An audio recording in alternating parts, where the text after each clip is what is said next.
블랙리스트 1심 판결에 대해서 논란이 많습니다. 네, 더불어민주당 법범계 최고위원 연결해서 이 판결문 좀 자세히 분석해 보겠습니다. 안녕하십니까?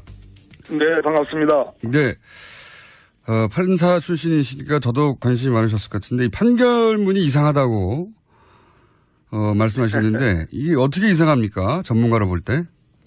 네, 판결문을 좀 입수를 해서 정독을 좀 해보니까요. 예. 일단 이번 판결의 기초가 되는 헌법적 원리에 대해서 재판부가 좀 외면한 측면이 있고, 예를 들어서 헌법에는 우리나라를 문화국가 원리로 표방하고 있습니다.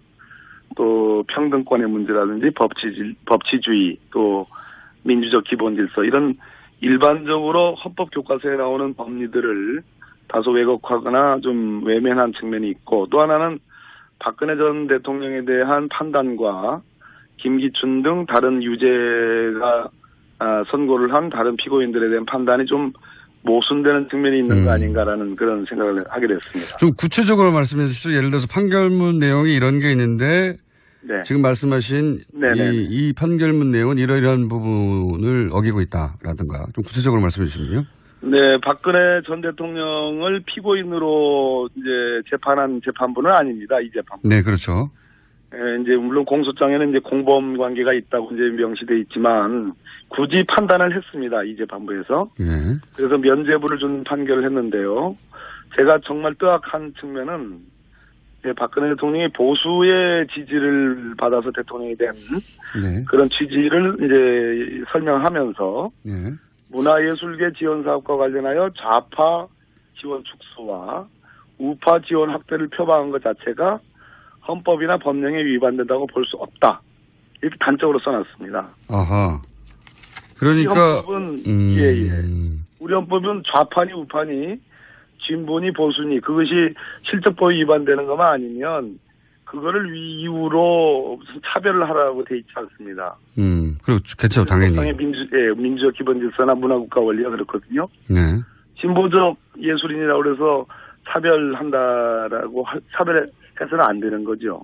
그러니까 지금 판결문의 기본 논조가 제가 잘 이해했는지 봐주십시오. 예. 기본 논조가 원래 헌법은 좌든 우든 기본적으로 진보든 보수든. 네, 진보든 보수든 그 불법이 아닌 한 정책적으로 차별해서는 안 되는 것이 헌법적 정신인데 그렇습니다. 이 판결문은 보수의 지지를 받아 탄생한 대통령이 보수를 더 많이 지원하고 진보 진영 쪽을 배제하는 것이 문제가 아니라고 판단한 거라는 거죠. 그렇습니다. 명시적으로 헌법이나 법령에 위반된다고 볼 수 없다 이렇게 해놨습니다. 그래놓고 정작 김기춘 등의 유죄가 선고된 그 사람들에 대해서는 또 이렇게 했습니다. 예를 들어서 여러 부분인데 그중에 예술이 책임 심의위원 선정 부분이나 또 문해기금 지원 부분, 또 영화제, 영화관에 대한 지원 부분 이런 부분들이 있거든요. 이런 부분에 대해서는 단지 좌파 또는 정부를 반대한다는 이유로 특정인을 사업에서 지시하는 것은 이제 위법하다 이런 취지로 또 해놨습니다. 서로 충돌하네요. 앞뒤가 안 맞잖아요. 그렇군요. 그러면은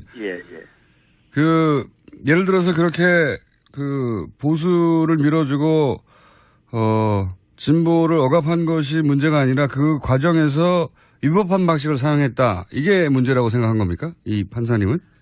그러니까 지금 이제 크게 이 문화예술계 지원 배제 부분은 네 대목이 있는데요. 네. 하나는 이제 아까 제가 말씀드린 세 부분 예술위의 책임 심의위원 선정에서 차별을 합니다. 예. 또 한 부분이 있고 문해기금 지원에서 차별하는 부분이 있고 영화제 지원 또는 영화관 지원에 차별하는 부분이 있고 세종도서 선정과 관련된 차별 이 네 가지 부분이 있는데 세종도서 선정 부분은 철저하게 절차 위반 측면을 부각시키고요. 나머지 세 부분은 아까 박근혜 전 대통령에 대한 판단과 다르게 좌파라는 이유로 또는 정부를 반대한다는 이유로 차별했기 때문에 위법하다. 앞뒤가 분명히 안 맞네요. 자체적으로도 조금 모순되는 측면이 있고 박근혜 전 대통령의 썼던 논리하고도 좀 배치되는 그래서 좀 판결이 좀 우왕좌왕하는 거 아닌가 좀 뭐 대단히 미안한 말씀입니다만은 그런 측면을 말씀드리는 겁니다. 네, 알겠습니다. 그 대목은 이해했고요. 예예. 굳이 박근혜 전 대통령이 공범이 안 된다고 법원이 판단한 부분에 대해서 지적하셨지 않습니까? 네. 이 재판에서는 사실 박근혜 전 대통령을 피의자로 판단하는 게 아닌데도 불구하고 박근혜 대통령 공범이 안 된다는 표현이 판결문에 나오는 거죠, 아예? 그렇습니다. 제가 보기에는 명백하게 무죄라는 그런 취지로 확실하게 써놨습니다. 이런 경우도 있긴 있습니까? 물론 이제 그 소위 이제 공소장의 공범으로 열거가 돼 있지만 당해 재판부의 당해 피고인은 아니에요. 당해 네. 재판부에 지금 재판이 진행 중에 있지 않습니까? 그러니까요. 그런 측면에서 뭐 공범 여부를 뭐 판단하지 않는다. 왜냐하면 다른 재판부에서 지금 재판하고 있으니까. 그러니까요. 그렇게 하는 것이 대체로 일반적이지 않을까 하는 모르겠습니다. 제가 현직에 있을 때하고 시간이 많이 흘렀으니까 요즘에 관행이 달라졌는지는 모르겠으나 굳이 뭐 몇 장을 들여서 열거를 판단을 해놨는데 그 판단을 해놓은 근거도 네. 제가 보기에는 맞지 않다. 심지어 박근혜 전 대통령이 대수비라고 있지 않습니까? 네. 그 대통령 수석비서관 회의가 네네. 소위 박근혜 대통령 시절에서 불렸던 그 약칭인데요. 대수비에서 그 문화예술계 지원 배제 지시를 하는 것도 인정을 합니다. 이 재판부는. 그리고 그것과 관련된 보고를 받은 것도 인정을 합니다. 지시에 보고 받은 걸 다 네. 인정을 하는데 공범이 안 된다고. 아까 말씀드렸듯이 보수주의를 표방했고 그런 지지를 받아서 대통령이 된 사람이 좌파는 좀 제약하고 우파는 지원하는 이런 것은 헌법과 법령에 위반되지 않는다라고 저는 깜짝 놀랐습니다. 정말 앞뒤가 안 맞네요. 예. 네. 상식적인 수준에서도. 그리고 또 이상한 점도 그 박근혜 전 대통령을 언급한 부분 그렇게 길게 언급했다면 지금 말씀하신 논리적으로 정합이 되지 않는다는 말씀 말고 또 다른 이상한 점도 있습니까? 그렇습니다. 그 다른 피고인들 예를 들어서 김기춘이나 조윤선 또 김종덕, 김상률 이런 사람들은 언제부터 언제까지 장관, 뭐 비서실장 또는 수석으로 근무한 사람으로서 이렇게 해가지고 명확하게 그 신분의 변화를 설명을 해놨습니다.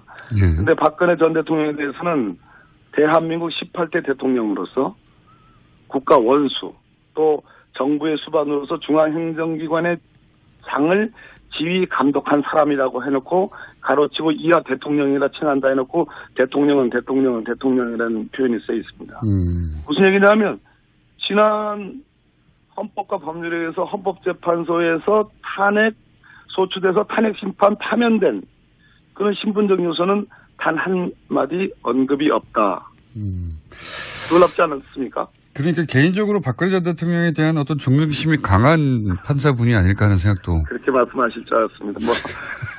그렇게까지 볼 것은 아닌데, 그러나, 아무리 법원과 헌법재판소가 다른 기관이라 하더라도, 법원이라는 것은 우리 헌법과 법률을 해석하는, 가장 중추적 기관인데, 예. 지난 역사적, 헌법적, 법률적 사실들을 단 한마디도 표기하지 않는다. 그렇군요. 이것은 이상하긴 이상합니다. 이상합니다. 예, 다른 사람들은 다 그렇게 표시가 됐는데, 네. 저한테 이런 얘기를 지적한 사람은 속상하다고 표현했습니다. 알겠습니다. 예. 판사님의 개인적인 정치적 성향이 어떤지는 여기서 따질 일이 아니니까. 그런데 물론입니다. 예. 그런데 이 판결이 실제로 박근혜 전 대통령의 재판에 어떤 종류의 영향을 줄 수 있을까요? 다른 재판부가 무죄라고 판단한 것이? 예, 저도 역시 서울중앙지방법원에 저도 근무한 사람인데요. 예. 아주 다른 재판부가 아주 원칙과 자기 판단에 철저하지 않으면 이웃 재판부가 한 재판에 다소 영향을 받습니다. 아, 그렇군요.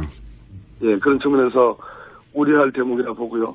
서울중앙지법 이 판결이 나오자마자 또 법원은 부랴부랴 공보관을 통해서 또 해명도 하고 이거는 확실한 무죄 면죄부를 준 판결이 아니다라고 또 또 뭐 이렇게 얼버무리는. 그것도 굉장히 이례적인 거 아닙니까? 굉장히 이례적입니다. 그러니까 재판부가 다른 그 본인이 재판하고 있지 않는 사람에 대해서 판결문을 그렇게 길게 쓴 것도 이례적이고, 그리고 나서 그렇습니다.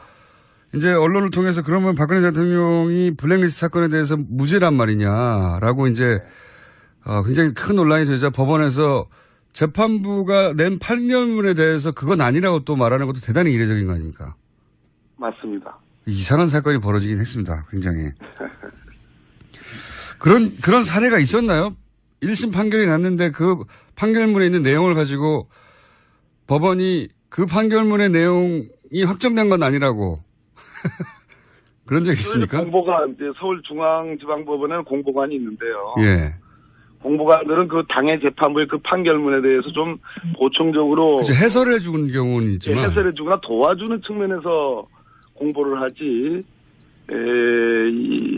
서로 앞뒤가 안 맞는, 전 제가 보기에는 그렇습니다. 대체로 지금 이런 비판은 있습니다. 서울중앙지법 형사재판부의 부장판사들이 양승태 대법원장 체제에서 다소 보수화된 거 아니냐라는 그런 어떤 뭐 민변을 포함해서 법조계의 그러한 어떤 비판적 시각은 쭉 있어 왔습니다만은 제가 보기에는 이 판결문은 여러 군데에서 납득이 되지 않는 측면이 있다.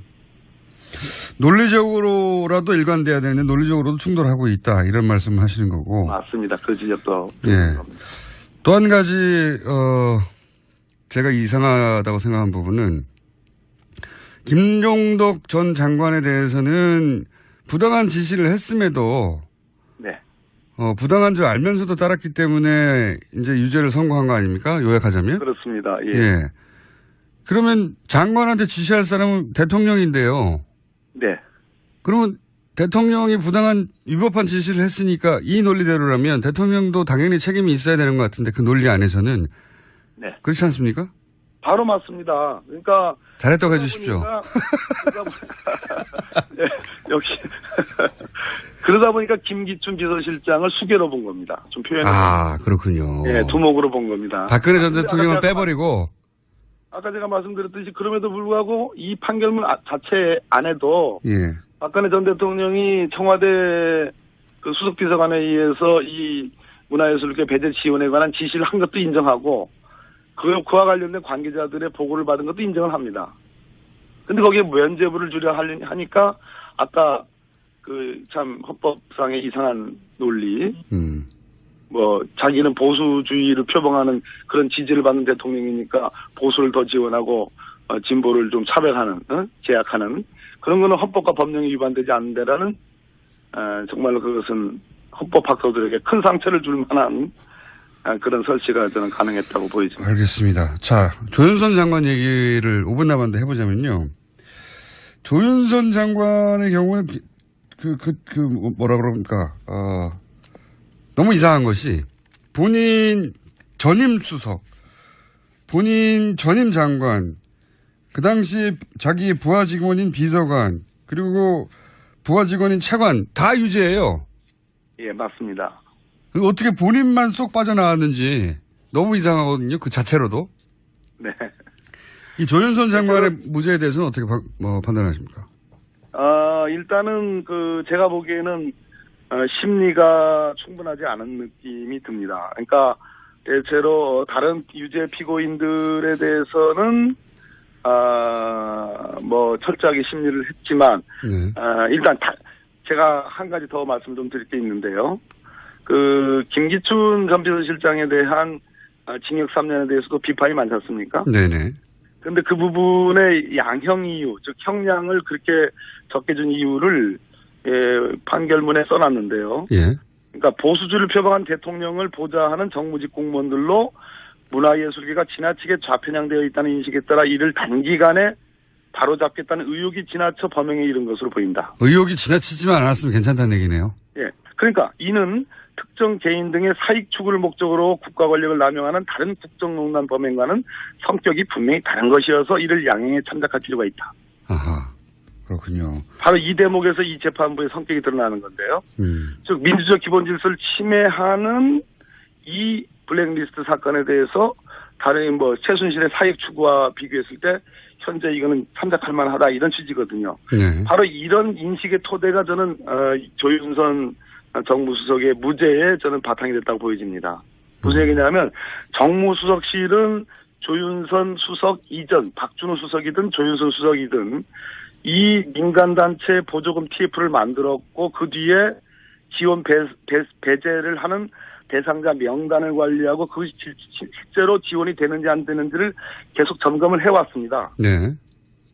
그런데 유독 조윤선 수석에 관해서는 관계자들의 진술이 특검에서 진술과 법정에서 진술이 좀 바뀌긴 바뀝니다. 네네. 예, 바뀌긴 바뀌었으나 특검에서의 진술은 철저하게 배제하고 무시하고 예. 법정에서의 증언만 부각을 시켜서 그거를 믿은 겁니다. 그러니까 왜냐하면 조윤선 장관에게 불리한 증언들은 배척했다는 얘기네요. 눈을 감고 배척했습니다. 왜냐하면 제가 특히 이해가 안 갔던 것이 전임 수석이 전화로도 만나서도 블랙리스트 설명했다. 전 장관에게. 전임 수석이 설명했다고 하는데 인수인계가 안 됐다고 말하는 게 그 법원에서 전 이해가 안 갔거든요. 바로 그겁니다. 신동철 비서관의 진술, 또 김상률 교문수석의 진술이나 증언 등등만 가지고도 제가 보기에는 이 재판부도 판결문에는 그러한 사정을 알았을 것 같다라는 걸 인정하고 있습니다. 그런데 직접적으로 그거를 승인하거나 지시하지 않았다. 이렇게 판단한 건데요. 제가 보기에는 지금 문제가 되는 미필적 고의라는 것이 이제 전 국민이 다 아는 법률 용어가 된 거 아니겠습니까? 네네. 그랬을 때 미필적 고의라는 그런 법리는 그냥 눈을 감은 거 아닌가. 전혀 고려하지 않고 그냥 문제를 유독 드러내서 한 거 아닌가 하는 그런 비판은 면할 길 없다 이런 말씀드립니다. 재판부가 그 주도하지도 승인하지도 않았다는 걸 다 인정하더라도 사실은 미필적 고의라는 부분은 눈을 감았고 실제 승인하지 않았는지는 잘 모르겠습니다만 그걸 다 인정하더라도 본인은 사실은 그 임무가 수행되는 책임 부서와 부처의 장관과 수석을 했지 않습니까? 그렇습니다. 그리고 그 기간 중에도 계속 그런 일이 일어났고요.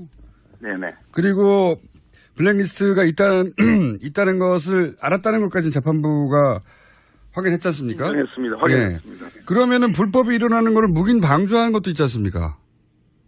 바로 근데 그 측면, 묵인 방조한 것이 제가 보기에는 미필적 고의로 모두 지금 다른 사람들에게 유지된 부분을 다 인정할 수 있는 부분이라는 얘기입니다. 또 하나는 위증만, 국회에서의 위증한 것을 가지고 지금 징역 1년에 집행유예 2년 한 거 아니겠어요? 네네. 근데 그것도 엄밀히 따지려면 만약 이 블랙리스트 문화예술계 지원 배제에 대해서 무죄라면 국회에서의 증언도 제가 보기에는 다소 위증 부분이 있다 하더라도 처벌 가치가 별로 없는 것입니다. 블랙리스트 1심 판결에 대해서 논란이 많습니다. 네. 더불어민주당 법범계 최고위원 연결해서 이 판결문 좀 자세히 분석해 보겠습니다. 안녕하십니까? 네, 반갑습니다. 네. 판사 출신이시니까 더더욱 관심이 많으셨을 것 같은데 이 판결문이 이상하다고 말씀하시는데 이게 어떻게 이상합니까? 전문가로 볼 때? 네, 판결문을 좀 입수를 해서 정독을 좀 해보니까요. 예. 일단 그 이번 판결의 그 기초가 되는 헌법적 원리에 대해서 재판부가 좀 외면한 측면이 있고, 예를 들어서 헌법에는 우리나라를 문화국가 원리로 표방하고 있습니다. 또 평등권의 문제라든지 법치주의, 또 민주적 기본질서 이런 일반적으로 헌법 교과서에 나오는 법리들을 다소 왜곡하거나 좀 외면한 측면이 있고, 또 하나는 박근혜 전 대통령에 대한 판단과 김기춘 등 다른 유죄가 선고를 한 다른 피고인들에 대한 판단이 좀 모순되는 측면이 있는 거 아닌가라는 그런 생각을 하게 됐습니다. 좀 구체적으로 말씀해 주시죠. 예를 들어서 판결문 내용이 이런 게 있는데 네. 지금 말씀하신 이 판결문 내용은 이러이러한 부분을 어기고 있다라든가 좀 구체적으로 말씀해 주시면요. 네, 박근혜 전 대통령을 피고인으로 이제 재판한 재판부는 아닙니다. 이 재판부. 네, 그렇죠. 이제 물론 공소장에는 이제 공범 관계가 있다고 이제 명시돼 있지만 굳이 판단을 했습니다. 이 재판부에서. 네. 그래서 면죄부를 준 판결을 했는데요. 제가 정말 뜨악한 측면은 예, 박근혜 대통령이 보수의 지지를 받아서 대통령이 된 네. 그런 취지를 이제 설명하면서 네. 문화예술계 지원 사업과 관련하여 좌파 지원 축소와 우파 지원 확대를 표방한 것 자체가 헌법이나 법령에 위반된다고 볼 수 없다. 이렇게 단적으로 써놨습니다. 아하. 그러니까 우리 헌법은 좌파니 우파니 진보니 보수니 그것이 실적법에 위반되는 것만 아니면 그거를 이유로 무슨 차별을 하라고 돼 있지 않습니다. 그렇죠. 그렇죠. 당연히. 민주적 기본 질서나 문화국가 원리가 그렇거든요. 네. 진보적 예술인이라고 그래서 차별해서는 안 되는 거죠. 그러니까 지금 판결문의 기본 논조가 제가 잘 이해했는지 봐주십시오. 예. 기본 논조가 원래 헌법은 좌든 우든 기본적으로 진보든 보수든. 네, 진보든 보수든 그 불법이 아닌 한 정책적으로 차별해서는 안 되는 것이 헌법적 정신인데 그렇습니다. 이 판결문은 보수의 지지를 받아 탄생한 대통령이 보수를 더 많이 지원하고 진보 진영 쪽을 배제하는 것이 문제가 아니라고 판단한 거라는 거죠. 그렇습니다. 명시적으로 헌법이나 법령에 위반된다고 볼 수 없다 이렇게 해놨습니다.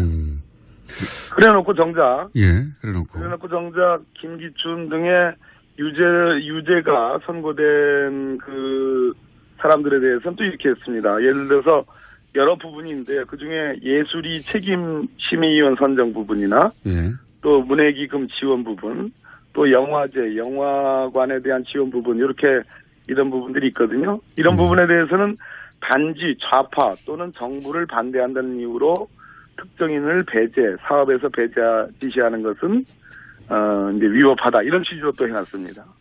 서로 충돌하네요. 앞뒤가 안 맞잖아요. 그렇군요. 그러면은 예를 들어서 그렇게 그 보수를 밀어주고 진보를 억압한 것이 문제가 아니라 그 과정에서 위법한 방식을 사용했다. 이게 문제라고 생각한 겁니까? 이 판사님은? 그러니까 지금 이제 크게 이 문화예술계 지원 배제 부분은 네 대목이 있는데요. 네. 하나는 이제 아까 제가 말씀드린 세 부분 예술위의 책임 심의위원 선정에서 차별을 합니다. 또 한 부분이 있고 문해기금 지원에서 차별하는 부분이 있고 영화제